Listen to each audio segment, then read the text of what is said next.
What's going on, everybody? This is Jerome Moore, host and creator of Deep Dish Conversations. And firstly, I want to say thank you for all love and support, and thank you for exploring the perspectives of social change with me on this platform. I want to encourage you all to like, subscribe, and follow us on YouTube and on your favorite podcast listen platform. And make sure you give us a 5-star rating if you're loving the Deep Dish Conversations. I appreciate all of the support again. I hope you all enjoy this episode. Welcome. How's it going, man? Good. Thanks so much for having me. I appreciate it. No. Thanks for first off, thanks to Jorge. Yeah. For connecting us. But I'm really excited about this, man. It's not too. I don't know any Indian nationals personally. Yeah. And so, especially here in Nashville, right? Sure. And so I'm really interested in learning and exploring your journey, living in the United States. Yeah. Your nationality and how that plays a part of the experience you've had. Yeah. And so, man, let's get right into it. Can you just, introduce yourself to us? Sure. Let us know kind of what you do, your background, and we'll dive right into it after that. Yeah. So my name is Pratik Dash. I am a native Tennessean since I was 8 years old.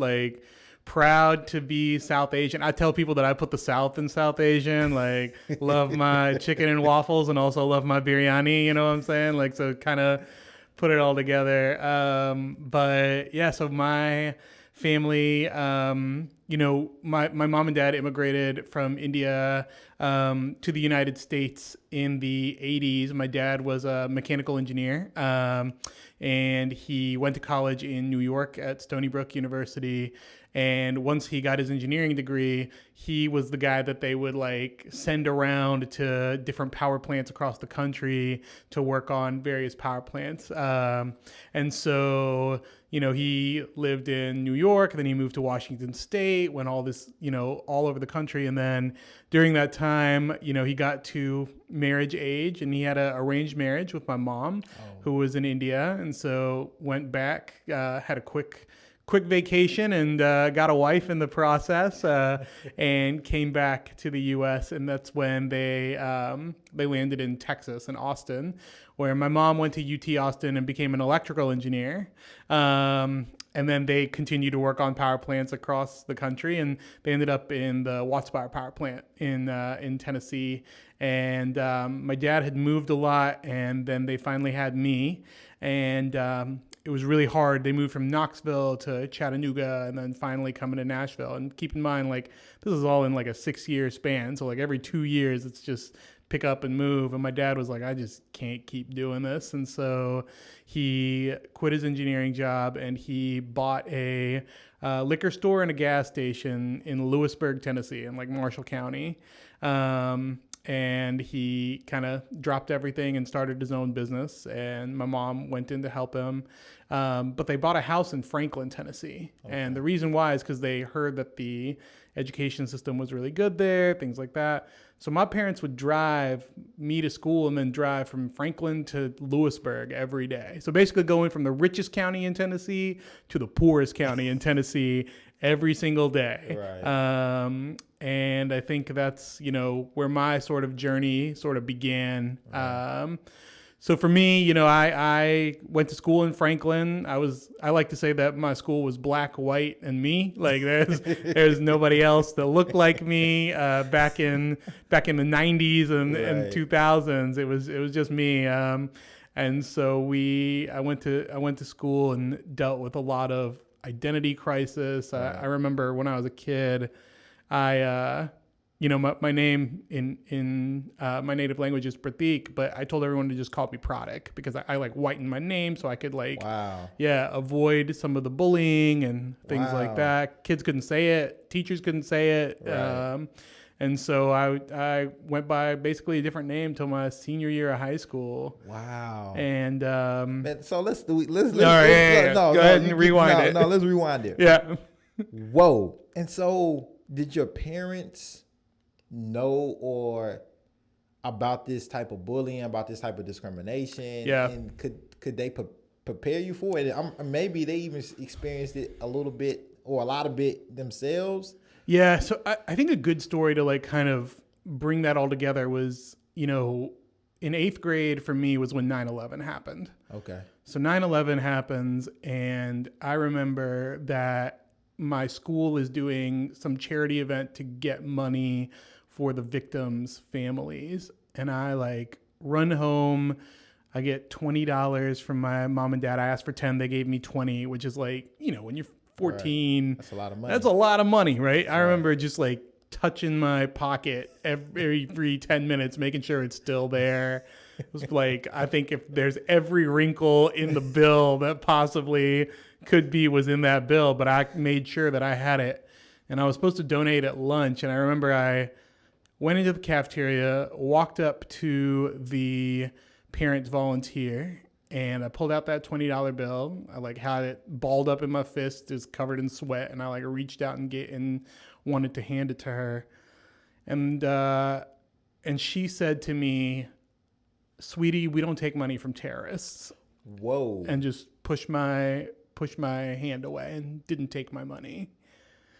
A teacher, a volunteer? A parent volunteer. A parent volunteer. Just refused to take my money. So a classmate's parent. A classmate's mom. Classmate's mom. And just would not take it. I stood there. I remember I probably stood there for like a minute. It felt like a year. Like it was probably the slowest. Like I felt like time froze. I think it was my first like, I had heard some like racist things behind my back, but this is the first like form of overt racism towards me just directly in my life. And I just took that money, put it back in my pocket, and like walked away. I'm sure other kids heard what she said. Right. I think that really spurred a lot of like, oh, you're a terrorist, you don't belong here, a lot of that stuff. And I remember I went home and I never told my parents. And I didn't because even when I was 14, 15, and I think a lot of immigrant kids think about this, especially second generation, but like I was an only child. I wasn't going to tell my parents that the sacrifice they made to give up everything to come to this country so I could have a better life was leading to like a bunch of like racism towards me in school. Like I didn't want them to know that. So I didn't tell them. I'm sure they caught on pretty quickly. Right. Who I did tell, though, was my grandfather. So my grandfather's in India. I told him, he's a writer in India, and he gave me an idea. He was like, why don't you write to the newspaper and like let them know? Like, why don't you tell the media? Right. And I wrote an op-ed at the age of 14. And who knew what an op-ed was? I know, no one knew what it was, nothing. I wrote an op-ed in the Williamson AM, and I think it was titled like, "Is this land really free?" or something like that. Which, like, for 14-year-old me, like, come on now. Like, I was really proud of myself. But I sent it in, and it got published, and there was a ton of support for me. Like, suddenly, there's a lot of support. I don't exactly know what happened to that parent. I never will, I don't think. But I remember the principal would come in every day, and my principal at the time was black. So I think she understood, just being a person of color, what I was kind of going through. But she would go through all the envelopes that were mailed my way, let me read all the supportive ones. And I'm pretty sure if there were any hate mail, she just threw it away or like wouldn't tell me. But like, that's when I learned, like, I kind of got a taste of like shaking things up. Right. Yeah. And so I think, but for my parents and for the bullying and stuff, I never said anything to them. Man, isn't it amazing though, how once a media outlet kind of gets a hold of something like that and they put it out there, like people, specifically maybe white people tend to like want to sympathize and kind of be there. And it makes me question a lot of times, like how sincere a lot of times is that, or you just trying to make sure you be on the right side so you can say, I supported, I wrote a letter. Well, the same kids that were bullying me would then, like, after that op-ed, they like laminated it and brought it to me. Like, I remember there was a girl who like kind of treated me pretty poorly, and she like laminate. She's like, I want you to have this, whatever. Which is like, I mean, she's 14, Yeah, like, right? Kids are okay. Yeah. But we see it with adults too, right? Those same Right. people are at the Williamson County School Board meetings right now talking about masks, right? Like, Right. Anti-maskers. Anti-maskers. I see them, right? You know, like they'll never admit that they laminated that story for me, or Right. they'll have some sort of justification in their mind, you know, that. Wow, So, man. Like, and I'm trying to think when 9/11 happened, I was in the 6th grade.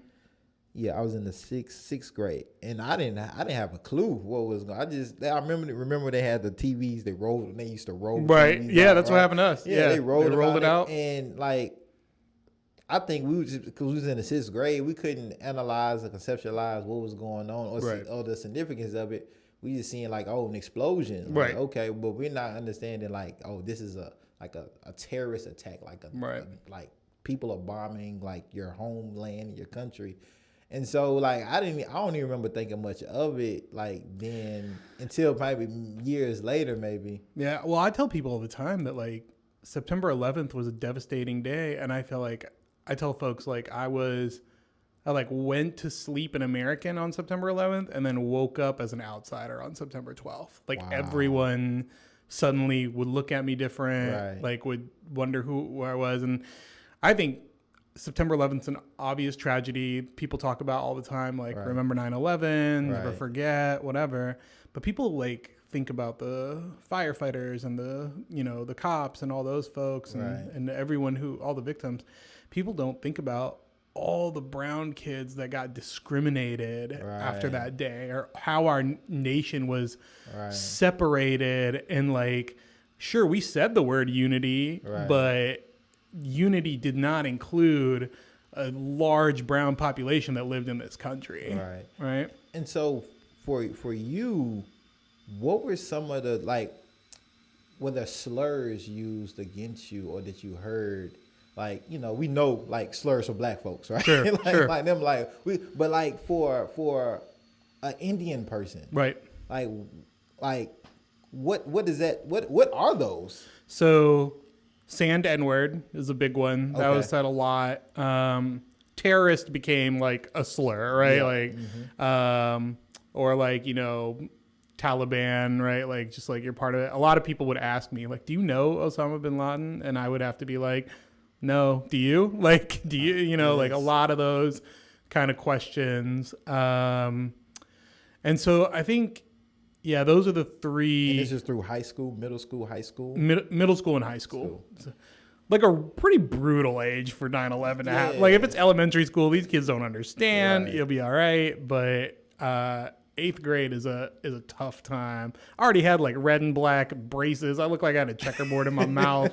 Now they're like, you know, now I got this on top of that, you know? So, yeah. Did you have like, so you, because you know, you didn't talk to your parents about it much, really. Did you have, I guess, like community support, like a friends that? Yeah. So I had other Indian friends. So there's a Ganesh temple in Nashville. So Ganesh is a Hindu god. So there's a temple there that we would go every Sunday, but the majority of those families lived in Nashville, right? Nashville's more progressive. There's a lot of other Indian kids most of my friends went to MLK High School, right? It's a diverse school, you know? So like those kids didn't face the same sort of things that I think I faced. So people would have the same reactions that you had. They're like, whoa, that happened? And I'm like, yeah, it's not happening to you. And I'm an only child. So like if any immigrant parents are watching this, I have a huge recommendation of, if you are living in like a rural area and you know that like your child is going to be the only person that looks like you or one of the few, have 2 kids, like have a brother or sister so that they can like relate to. Because I was an only child. I didn't want to tell my parents.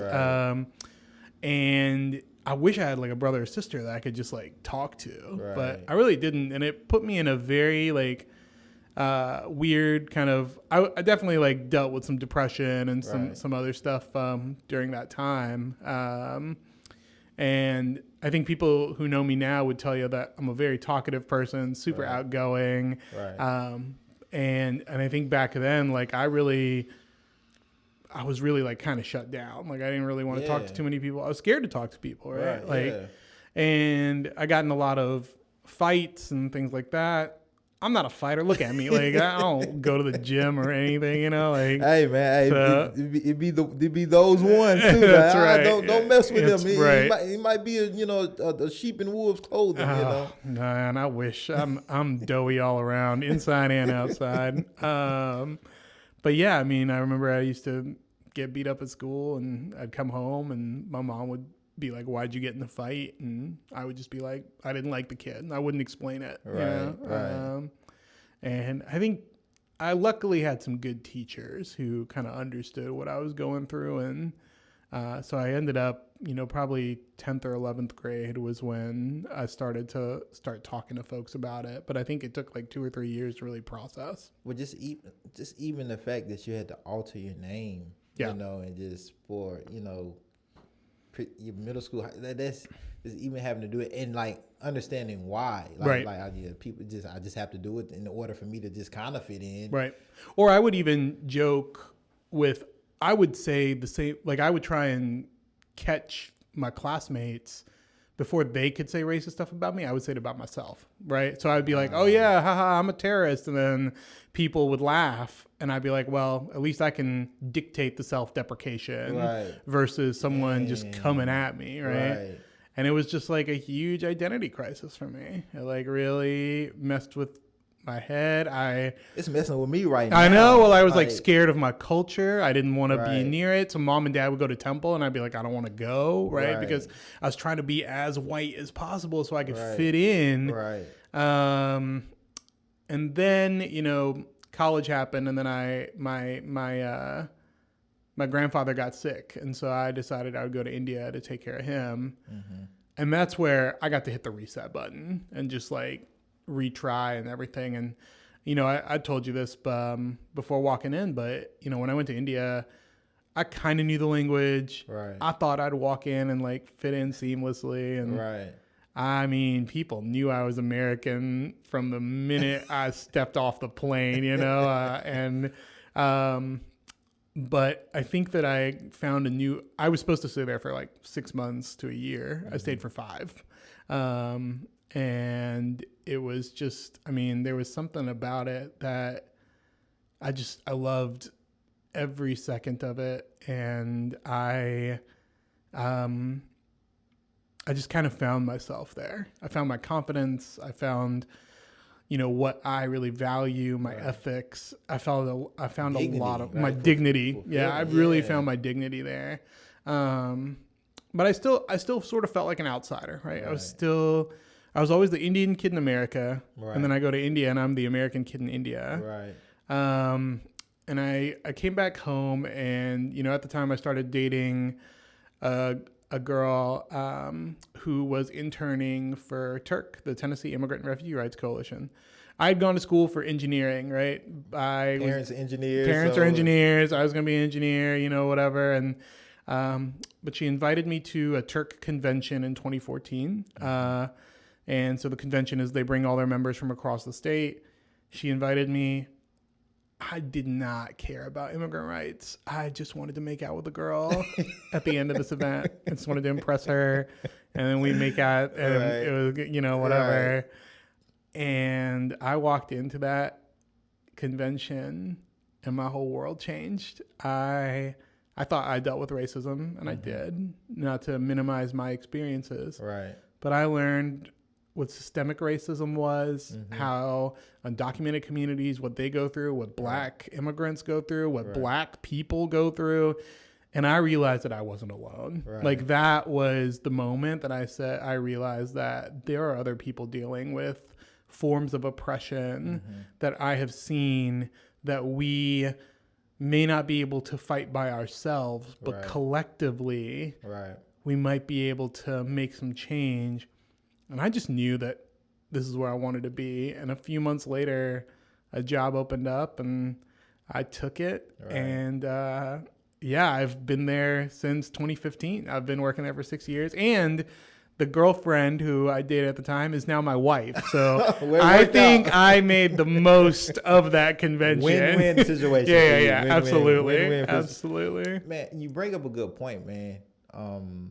That I think that because unless we're involved intentionally in other communities, we it's easy for us to think about only what we go through Right. or how we're oppressed, right? And that goes across anybody, right? Right. Anybody, I'm pretty sure somebody feels some type of way about something, rightfully so.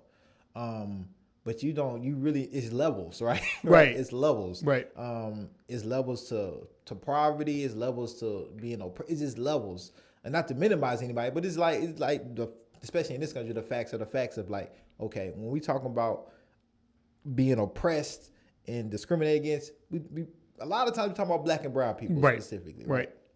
But like for me, it's like, man, I like when you hear about the Indian community, like, oh shit, I didn't, have I been discriminatory towards that community? Sure. Right? Or, you hear about we like to, we tend to group all Asians together, just say Asians, but like, damn, what I think about the Chinese or the Vietnamese or It's completely different. Yeah, it's completely Yeah. different. Yeah.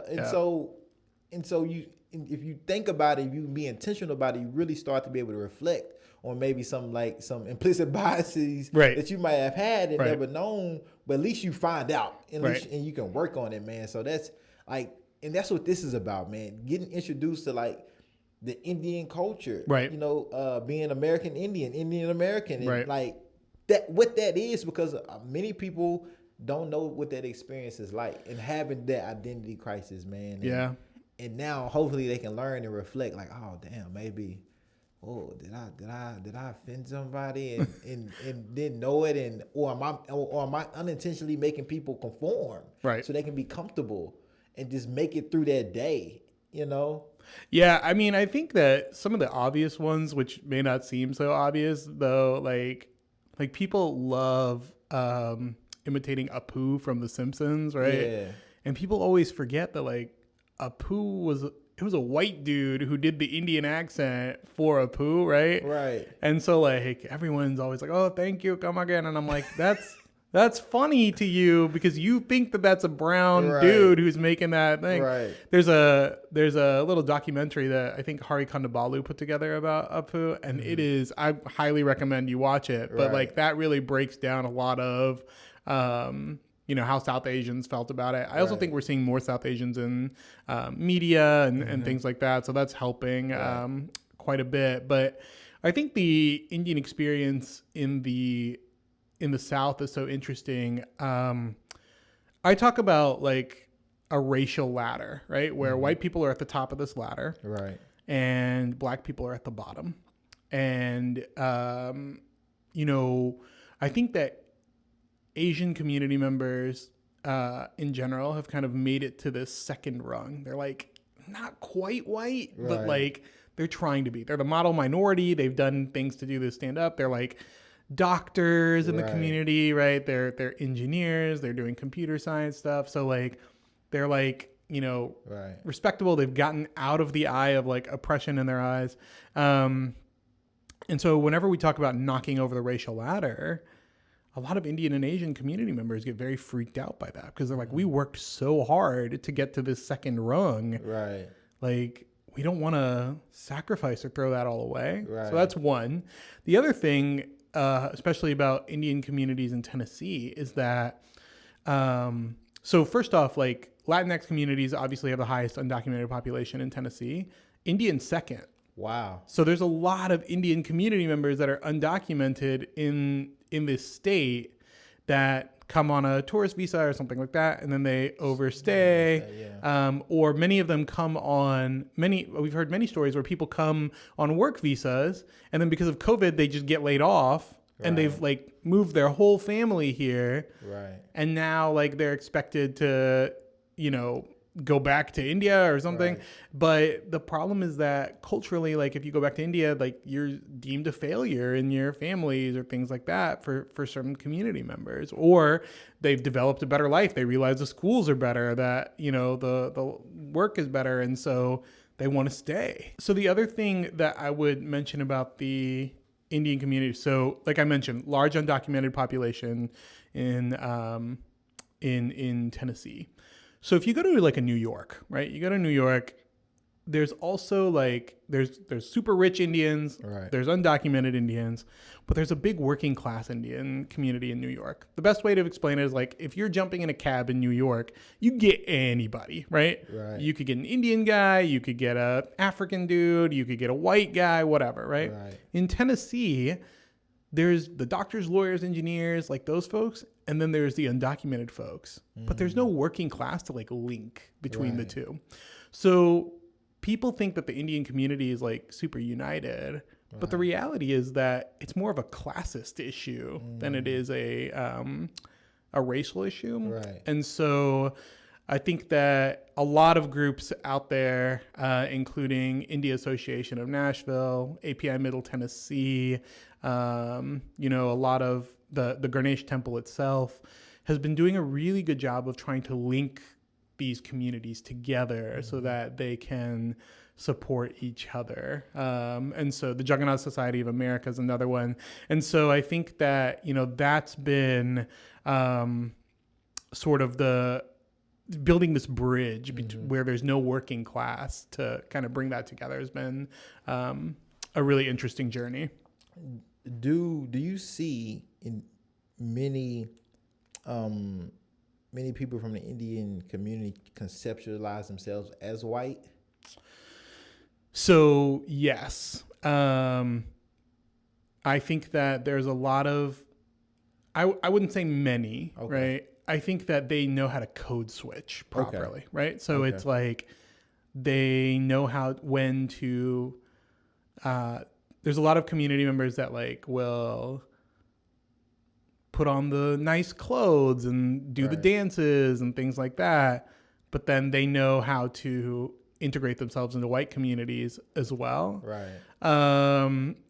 And so and I did this, they lived in two worlds, right? Right. There was like the white world. I think a lot of second generation do this. They live in this like white world where they try and be white. Right. And then when they go to temple, they become the Indian versions of themselves, right? Right. And so that's why I went by Pratik in, Franklin and whatever, like these schools that I was in. Right. And then I go to temple and say, oh yeah, I'm Pratik. Like I literally had two identities that I was, and it messes with your head, right? Yeah. Like it really does. And I think a lot of Indian community members go through that. My parents even, my dad's name is Prabir Kumar Dash.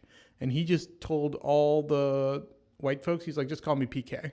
Even our neighbors call him PK because it's just, he's like, initials are easier. No one else calls him PK except for white folks, but he has made it easier for them so that they can live in their white world without him being a disturbance. How does, and just because I just don't know, how does the Indian community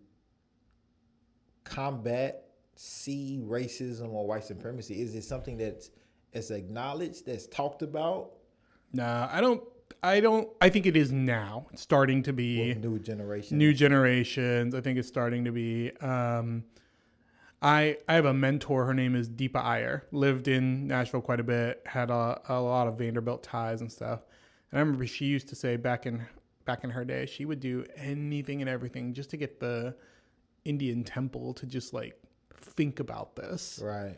And they would push her away every time, not want to rock the boat. So I think like they understand it's happening, but Indian communities right now are not the center of oppression. Right.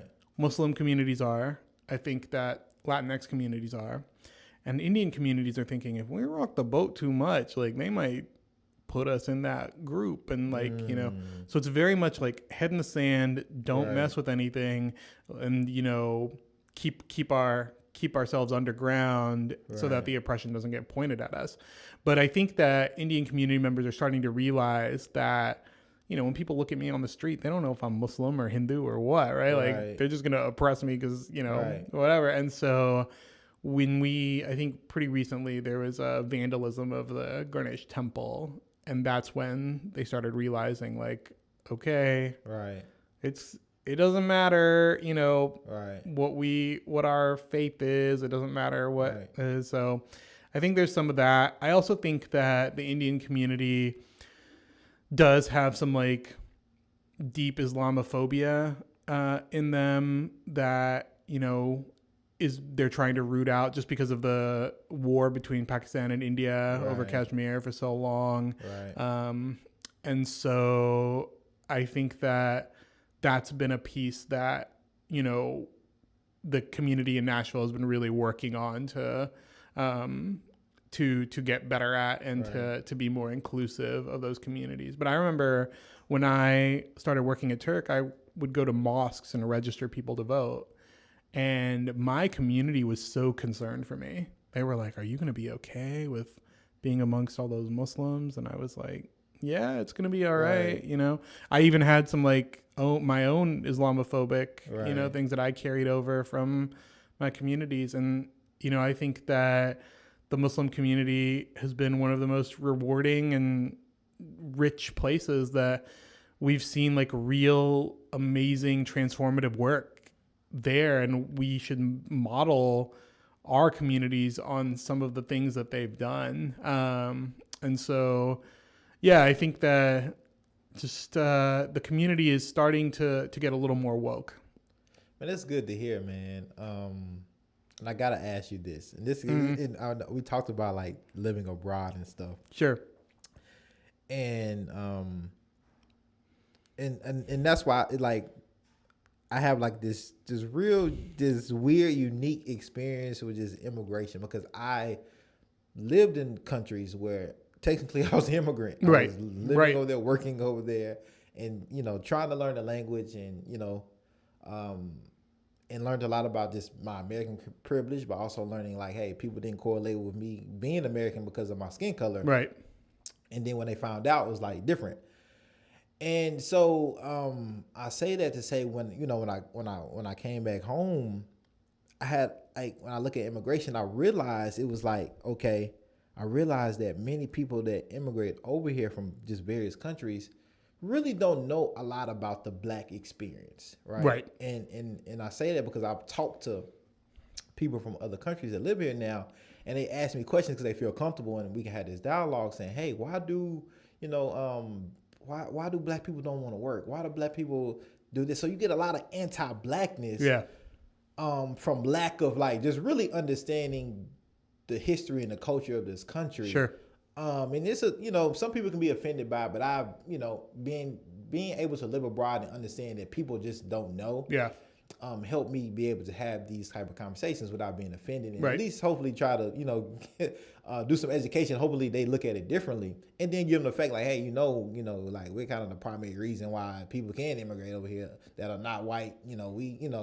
Let me just put that out there, right? And so hopefully it hit home for some people, but I just I can have that conversation, and so that's all I always want to ask, because they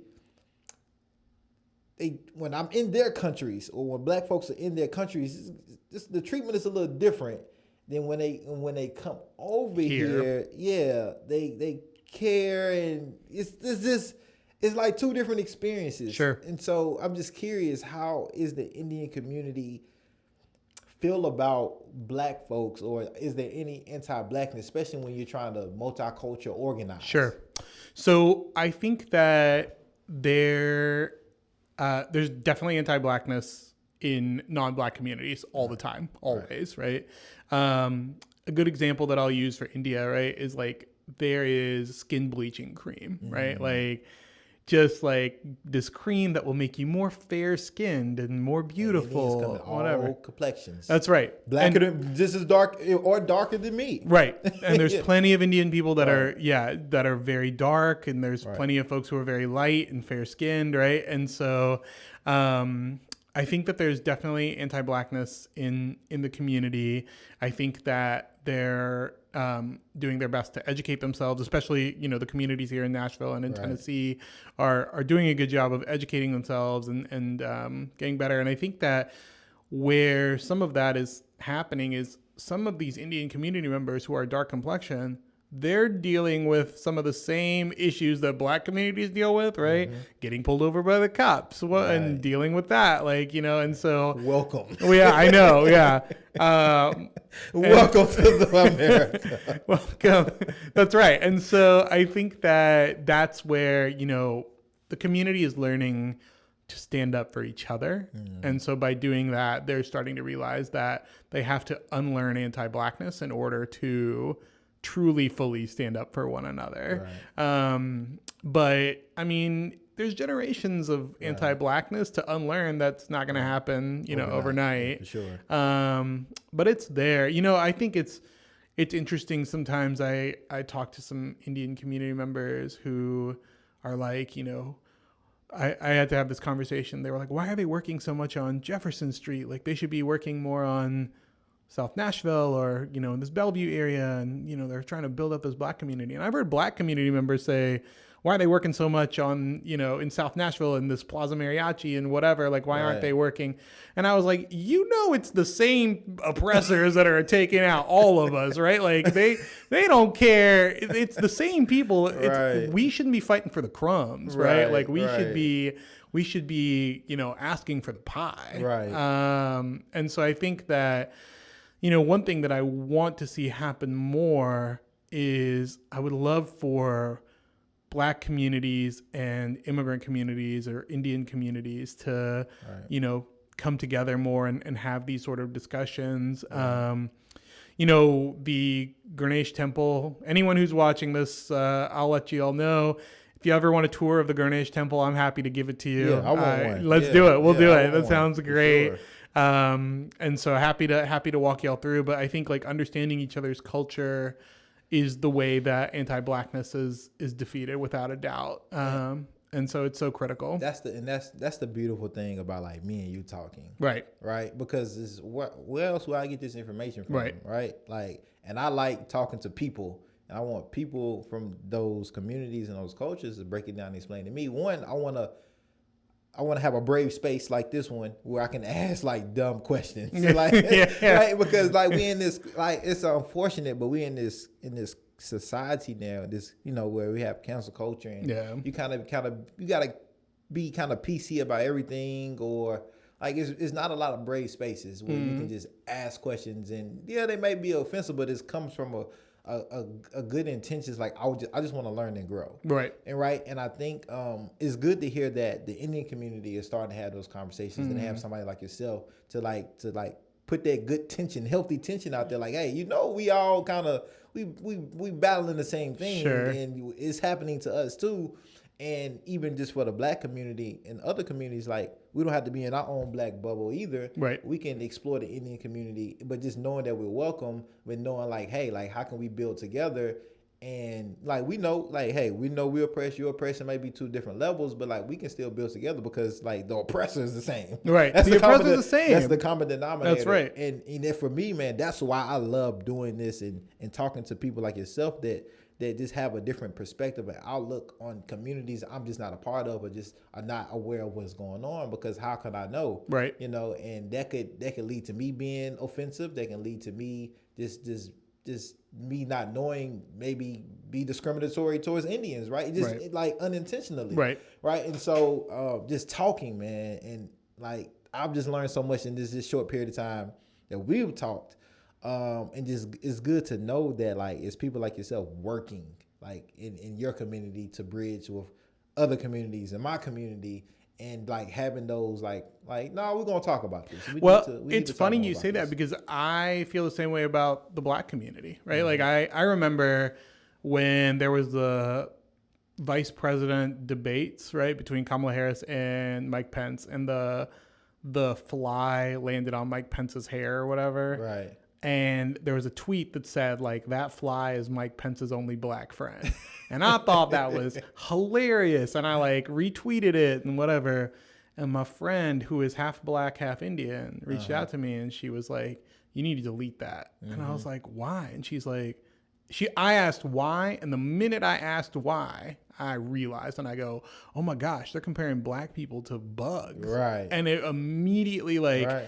hit me. But if she hadn't held me accountable, Right. Yeah. I would have never thought about it. I would have not realized how it was Right. offensive in any way, shape, or form. Right. But she held me accountable in a way that was not like judgmental, anything. Yeah. And I think that is what's so critical, is that I think that we need brave spaces where folks can talk about this stuff, but our accountability pieces are sometimes a little bit too harsh. Like we talk, the same people who talk about restorative justice sometimes don't give an opportunity for restorative justice when they're holding folks accountable. And so I have started thinking about really not just saying the words restorative justice, but practicing it. Because I think a lot of us say it and don't practice it, including myself. And so that's really critical. Yeah, man. And that exposure, right? And having a diversity of community to hold you accountable and things. Right. And also having a diversity community where you can feel comfortable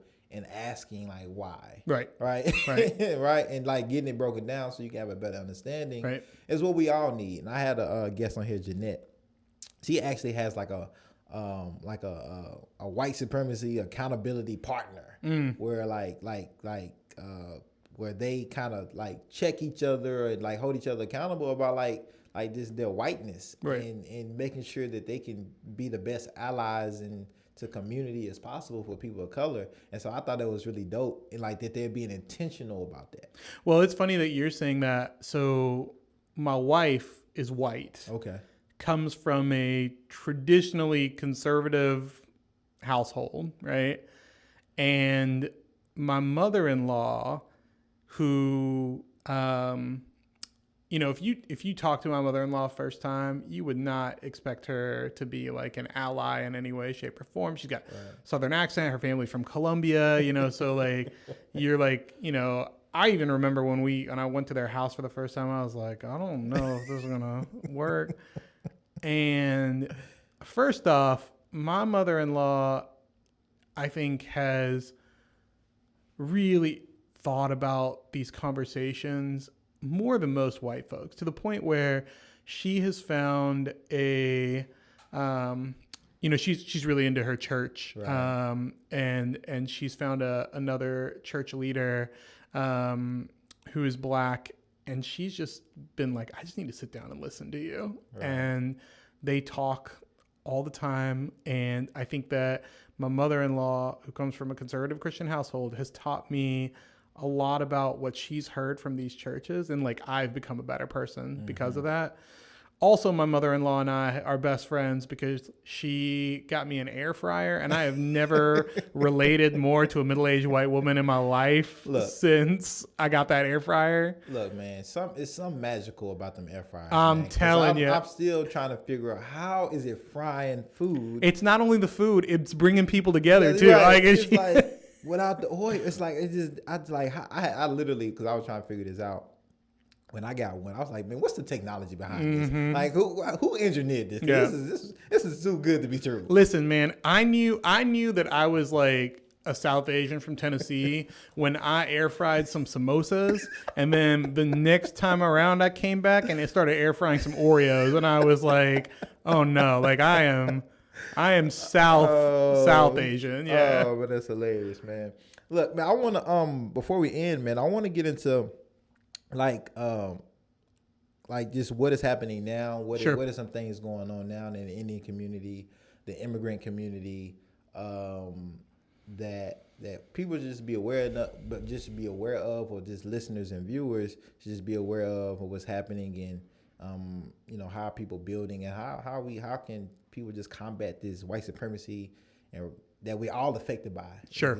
So I'm going to start with the Indian community on ways to get involved. First off is that highly recommend that folks do a tour of the Ganesh temple. All you got to do is just kind of walk in, say you want a tour, and somebody there will give you a tour. They'll walk you through, the deities and the gods and stuff that are there. Is that in Murphy's? It's in Bellevue. Bellevue. It's in Bellevue. Okay. Yeah. Okay. So highly recommend that. Also, people think that all Indians are Hindu. Not true. There's a Sikh temple as well, and so highly recommend that folks reach out to the Sikh temple and just try and learn more there. Or folks can reach out to me. I'm happy to have this conversation with anyone and everyone. Right. And so, yeah, I think those are kind of what I would do with the Indian community. The other thing I would say is that the India Association of Nashville has some really cool events that I would recommend you go to if you live in Middle Tennessee, as well as the Jagannath Society of America. They have a holiday at the temple called Ratha Jatra. It's a chariot festival where 3 of the gods basically go to their aunt's house. That's how it goes. But they have built this whole chariot that they pull around the temple. Oh, wow. It's meant to for outsider folks to come and learn about the to learn about the temple and those gods and things like that. So it's in July. Highly recommend that folks go to that. For immigrant community members, I think that, I'm just gonna tout Turk because it's where I'm working. But I would highly recommend that folks check out our international food events, so NASH Nash. But we do a lot of food events where we bring immigrant and refugee business owners to where you can try out folks' food, learn their stories, things like that. I mean, who doesn't like food, Right. Next time, bring me some traditional Indian food. Yeah, absolutely. I'll air fry it and bring it over, I'll just plug in the air fryer here while we're here. Yeah, we can plug it right up. Yep. But yeah, I mean, I also think the food is like such a game changer. So if you've never had Indian food before, hit up. I'm going to give a shout out to my boys at Taj Indian Restaurant down by Plaza Mariachi. They catered my wedding. That's how much I like them. And go shopping at Patel Brothers as well. Like, just check out the groceries there. Just see what's there. Talk to employees and just try some naan or something. Give it a shot. It's just so that you can kind of get a taste of that.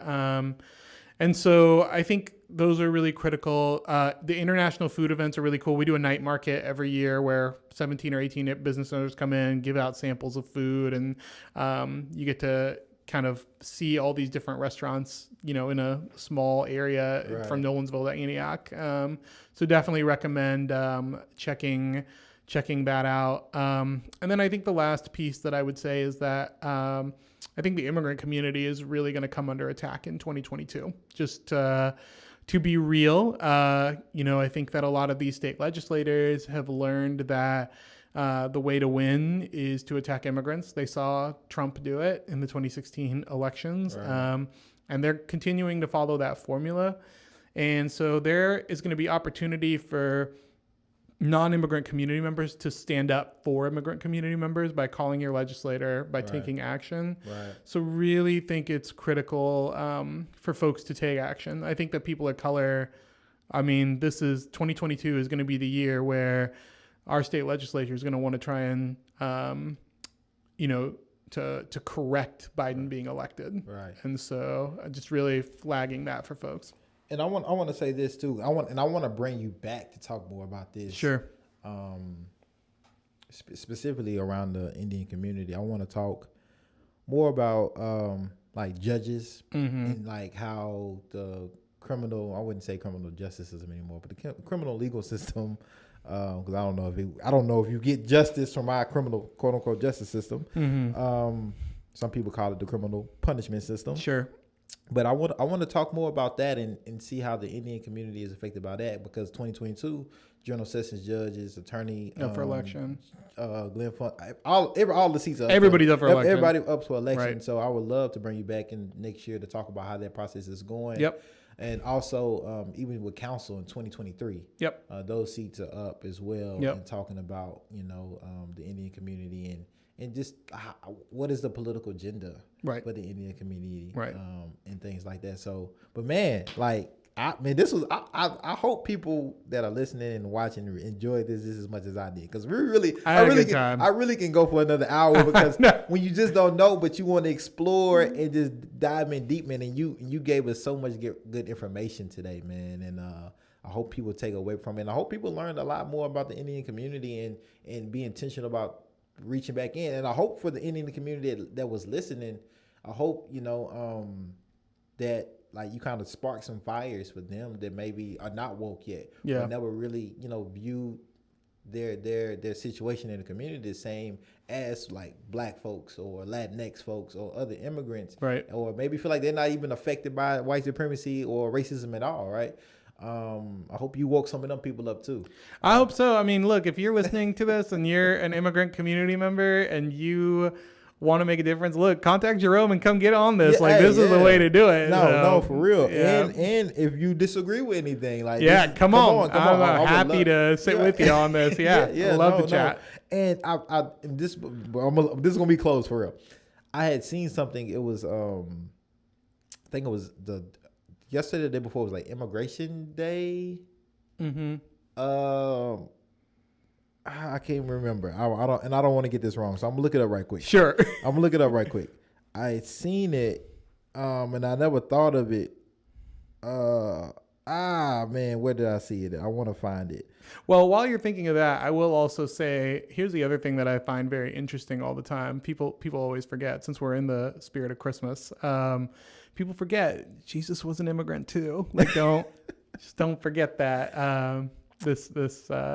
This holiday season. So that's what immigration. Yeah, it was National Immigration Day was International Migrants Day was December 18th. What's today? So yeah, it was 2 days ago. 2 days ago. But I seen something that was crazy, and I can't find what I seen. But it was like we're talking about just like the anti-Blackness in immigrants, as far as like from a system standpoint, how the most immigrants that are like deported are Black. Yeah. And that never occurred to me. Like I never thought about that. Like, oh, like, wow. Yeah. I mean, we have Haitian community members here that have stories that they can share from the border and how they got here. We have so many Sudanese community members, Somali community members that have the continent story. of Africa in general, right? Yeah. And so it never crossed my mind. I think I think just from my own like just biases. When I thought about immigrants, I primarily thought about like the Latinx community. Oh yeah, I think that's a very real thing that people don't realize, that there's plenty of Indian undocumented community members, Asian undocumented community members.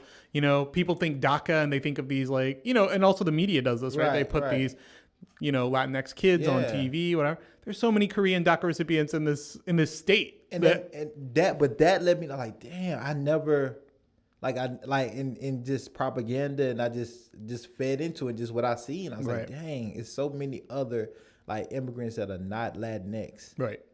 And like they completely just go like get neglected, like as far as like their oppression and what they're going through as far as in the immigration system. Yeah, I mean, I think that I talk about this a lot. First off, like one of the biggest mistakes that I think that folks can make is that like, it's not Latin. It's, to be clear, it's not Latinx and non-Latinx, right? Everyone's immigrants, right? We're all together in this. But I do think that Latinx community members have had their sort of coming out of the shadows moment, right? This undocumented, unafraid movement, which we haven't seen in other communities, right? Indian community does not have that, right? Again, going back to trying to be the model minority, trying not to rock the boat. If you go out and say undocumented, unafraid, and start protesting in front of ICE offices, like that is not the same coping mechanism that communities have done for generations. I think the other thing that I will add really quickly is that my dad has dealt with racism in Lewisburg and in Franklin as well. And when I talk to him about it, I think that my dad views it as like this foreigner tax. It's like, yeah, I came to this country, I have a better life. And so racism's just a part of it. I have to deal with it to be here, right?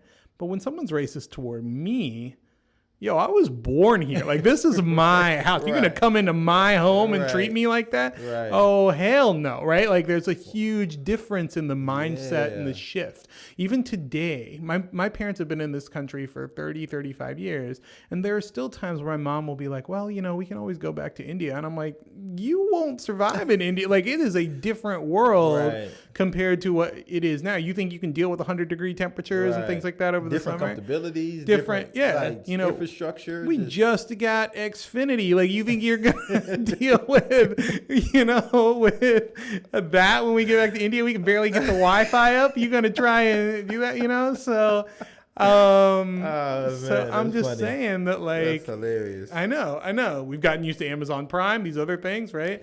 Which India's like got, but it's just not the same thing. Like, even now, my parents are still like, for them, that's home. Right. For me, this is home, right? I love India. I think that there's a part of it that is so special to me. Right. But I was born here. Right. Like, my childhood was here. This is my house, right? Like, right. And this is one more thing I'll say I think is really critical. So many people have told me in my life, like, if you don't like it, get out of this country, right? Like, get out of here. You don't belong here. Go move to a different state. I've even had relatives say, like, you know, Tennessee's hard for you to live in. Like, maybe you should go to a different state, right? And I tell people all the time, if I'm living in my house and there's a leak in my roof, I'm not going to call my realtor and say, hey, put it up for sale. Right. I'm going to fix the leak. Right. Like, this is my house. I'm not going to just throw away all those childhood memories because there's a leak. Right. And I think sometimes people think that, you know, a leak in the roof is meaning that there's a flood coming. And I don't believe that. I truly believe that, you know, we should be fixing the holes and fixing the leaks, but this is our house, you know? And if you're not indigenous to this land, right? Or brought here by slavery, right? You're an immigrant. Right. That's right. That's exactly right. And so when especially when you hear people say go back to your country, well, like well, how about you go back to yours too? Yeah, I know. Pretty much, like, you know. But so yeah, no, that's I like that analogy. I'm gonna steal that one. Yeah, absolutely. But no, man, hey, it's been a pleasure. I mean, no, the pleasure's been all mine. I appreciate it. I can't wait to have you back to talk more. Yeah. And I hope people got a great introduction to who you are and what you do for our national community and just our immigrant communities. And yeah, man, I appreciate it. I appreciate it, Jerome. Thanks so much, man. I know, man. Have a good one, man. All right, you too.